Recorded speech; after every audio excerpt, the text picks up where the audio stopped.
কিশোরগঞ্জের করিমগঞ্জে হাওরে মাছ ধরতে গিয়ে বজ্রপাতে 2 জেলের মৃত্যু হয়েছে। এই ঘটনায় আহত হয়েছেন আরও 3 জেলে।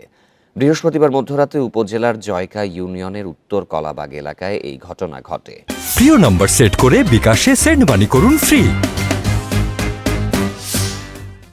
নিহতরা হলেন উত্তর কলাবাগ গ্রামের আলী আকবর ও কাঞ্চন মিয়া।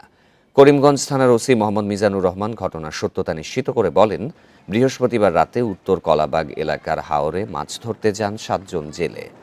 গভীর রাতের দিকে বৃষ্টি ও বজ্রপাত ঘটে, এতে ঘটনাস্থলেই 2 জেলে মারা যায়। খবর পেয়ে এলাকাবাসী আহতদের উদ্ধার করে হাসপাতালে ভর্তি করে।